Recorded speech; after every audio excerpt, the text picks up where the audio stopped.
I'm taking my bike out today, early on. The Ninja 650. It's not 650R anymore, but it's just Ninja 650. In Asian and other countries, but in this country they call it ER6F. I think European countries they call it ER6F, I think.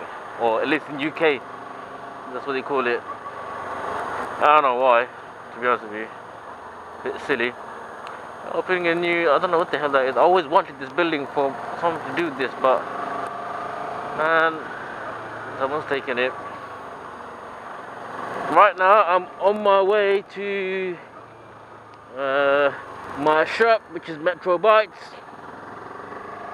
It's a cafe/grill, or grill/cafe if you want to call it. It's got cafe stuff, tea, coffee, biscuits, everything, you know, latte, all the rest of it, and it's got burgers, chips, and all the rest of it as well, milkshakes and stuff. If you guys ever come down to Lee Bridge Road in Leighton, London, then do come and try it. You'll definitely like it.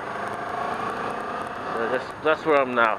I'm on my way to Metro Bikes.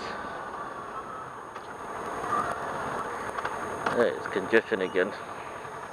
Congestion. That's all there is. Congestion. Luckily I'm on a motorbike. All these guys, poor fellows, you know, they're all stuck in traffic. Some of them must be going home after a hard day work, and they're just stuck in traffic. And I'm just strolling away. It's very comfortable, I have to admit. And I've been saying that in quite a few of my videos now, that it's very comfortable, and I'll keep repeating it, because a lot of people do not like this bike, because it's a, well, it's not a super sports. It hasn't got the power of a super sports. It's a upright bike. It has a lot of vibration, or you can hear a lot of rattling from the fairing and stuff like that. Very cheap bike, you know. But for whatever it is, price-wise and everything, it's actually a good bike. You know, for commuting and stuff like that. And it's got an engine. It's a Kawasaki engine, so it's a bulletproof engine. You can always rely on that. So for cheap, you know, you're not going to get everything for the price you get this bike at. Well, some of its bikes that are way rubbish than this are a lot more expensive than this. And this one is okay, my mistake. I should have just, okay, I'll just go through here. Hopefully no one else is coming through that way. Yeah, it looks like it's clear. You can see the congestion here. I wouldn't go through that one now. I won't go through because my wing mirrors are quite wide, and I might touch their mirrors on the way through. I haven't really got a proper judgment on the size and the width of this bike. Obviously I haven't ridden it so much. Maybe if I keep this bike, by the end of this year I might get around to the size. As you can see, I struggled through that. Really, I shouldn't be. Yeah, I don't know if I'm going to get the Z800. I'm thinking about getting the Z800, because obviously it's an inline 4. It's got the oomph, more power, it's more aggressive, and it's an upright bike. And I think I'm enjoying this bike more because it's upright and it's easy on my lower back, because I've got chronic back problems. Now, how did I get the back problems? Because in my young days, when I say young, I'm still young, I'm not old. I'm in my 30s, but I'm talking about when I was in my early 18s, you know, teens, and I was like in the early 20s. I used to go to the gym a lot, and I used to do a lot of workout, a lot of heavy weights, and I was rapidly growing because a trainer used to own the gym. His name is Ken Clark. I know it sounds like Superman Clark Kent, but he's Ken, K-E-N. There was a gym in Enfield called Muscle Base. He trained me up, and then he gave me like 4 months of good training, and I picked up the skills and the smartness, you know, how to actually train. And I was lifting weights which I was never dreaming of lifting before I started the gym. So I was doing deadlifts one day, and I must have put like 420s on each side of, you know, and there was like a lot of heavy weight, and then there were 10s on each side, so I had like 90 kilos on each side. And I lifted the weight fine. I lifted the barbell, it's fine, but afterwards I hurt myself and it was quite painful, and I was off from gym for quite some time, and Ken was quite upset with me for that. He said, you know, why you not use your brain instead of just what you call instead of just lifting weight like some, you know, animal. Use your brains basically, you know. You don't just go bang without any warm-up. So I did warm-up, but it wasn't enough warm-up, I think. So he was quite upset about that. Yeah, so since then I've actually had back problems. Look at this. That's what I'm going to do, maybe put my hazards on as well, so they can see me. But this guy's putting his hazards on, so I'm going to put my hazards on. The only thing is, because it hasn't got that exhaust sound, it's scary to go through like that, lane splitting and stuff like that. On my ZX, because it's got a big engine, not big engine, it's got a good muffler. I don't mind going at quite speed. But here, I have to be very careful. I mean, my ZX sounds a lot louder than the guy in front, whatever he's got there. I don't know what he's got there, but obviously it's a lot more powerful than my bike.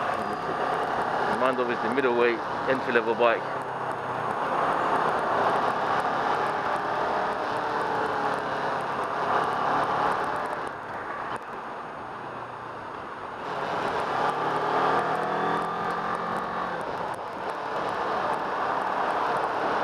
Alright, that's Z800 I'm thinking. The back tail light just...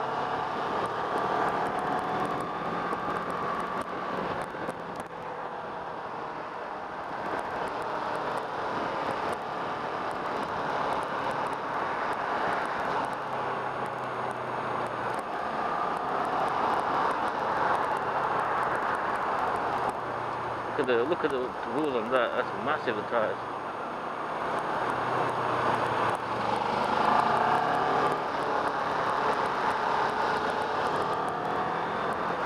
It really should give me away, you know that, because I can't.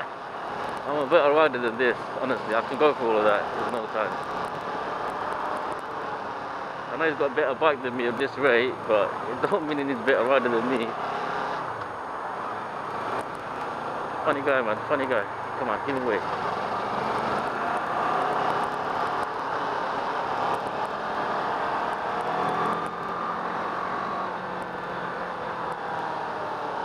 on, give me away, man. Give me away.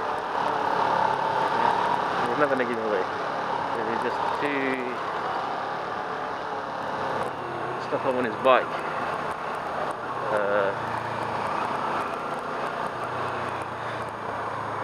I might have to go from different lane. I might have to do my bit.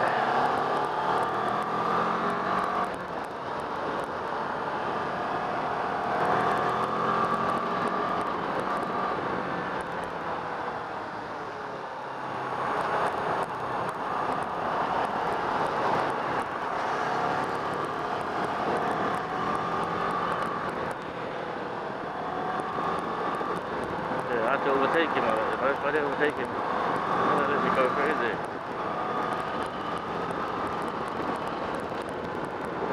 That was a bit scary. I have to admit that was a bit scary. There was a lorry on the side, and that guy was coming on the lane as well. That was a bit scary, yeah, of course.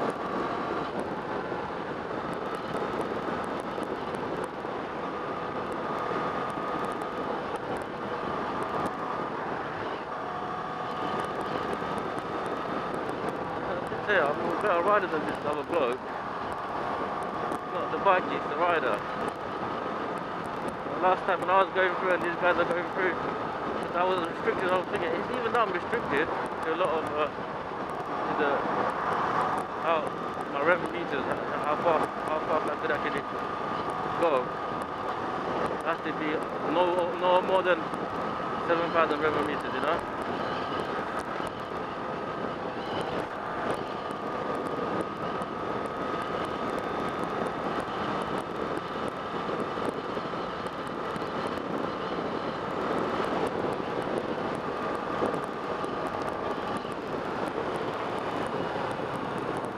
Yeah, obviously, you know,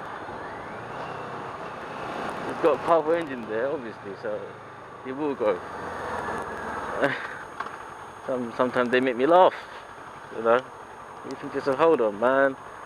I know I've got like a bike that's like, thinking I actually ride bigger bike than that, you know. I actually ride aggressive bike than that, and I've had I've had Gixxer 600. All right, I haven't been any bigger than a 600, but this is probably the biggest one out of the 600s because it's 650. But what I'm saying is, I've ridden bikes which is a lot better than what he's got there. Bikes which have been a lot more faster. Just because I've got this 650 at the moment doesn't mean that, you know, I'm a shit rider. I'm a novice. Well, that's what they take you for, innit? A novice rider. Oh well. At least I beat him.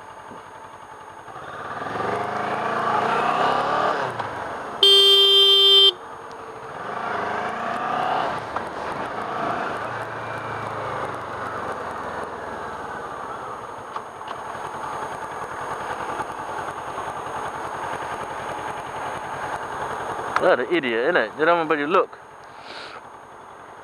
Piece of shits. I could cause problem if I want, but I don't want to cause problem.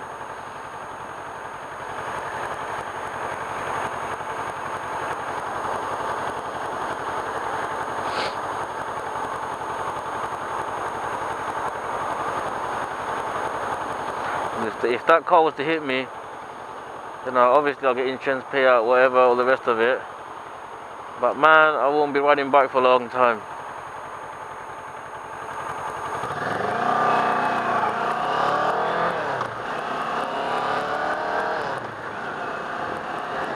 You need to look before you come out.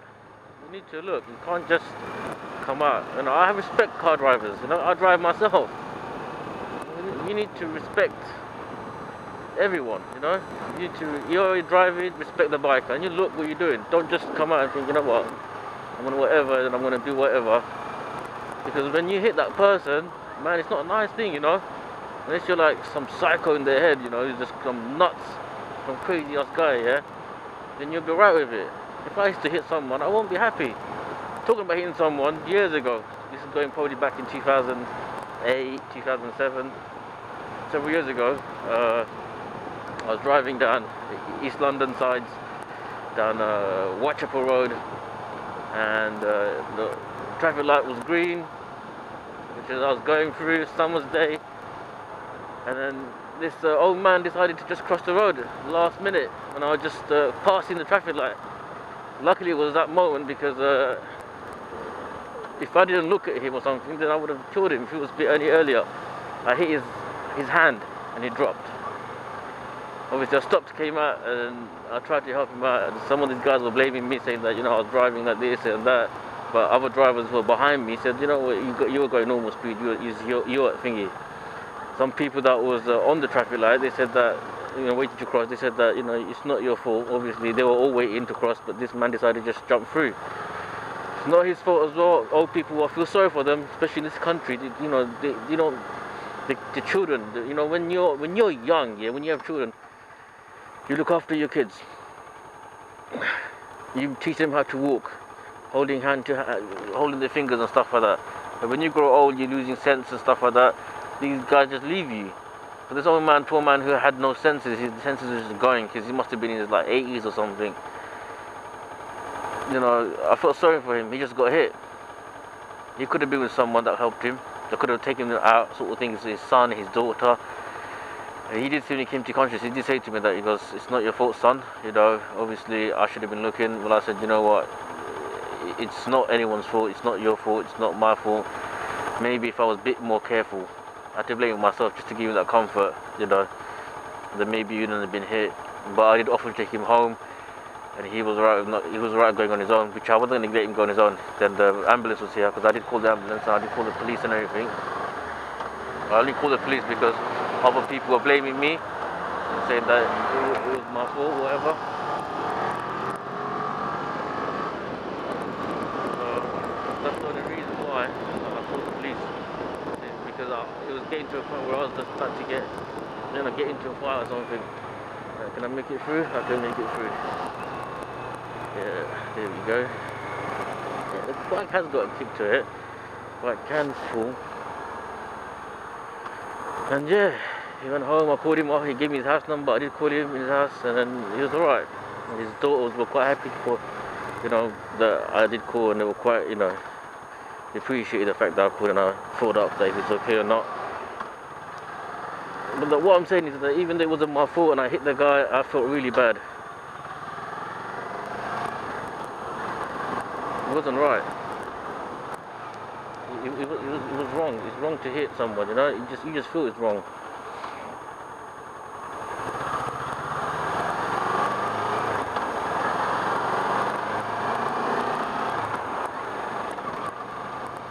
So that's what I'm saying. So if the guy was to hit me, it wouldn't have been nice, you know. It would have been wrong. He would have had problems with his license. If he's not insured or anything, then he would have been shafted. Obviously, I would have been shafted too because no insurance, no cover. Then I don't get covered.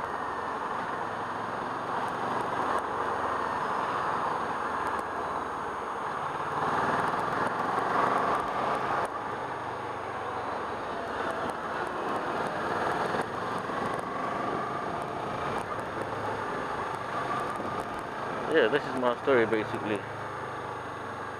Okay, it's 6:48 now. I need to get there for like 7, I said.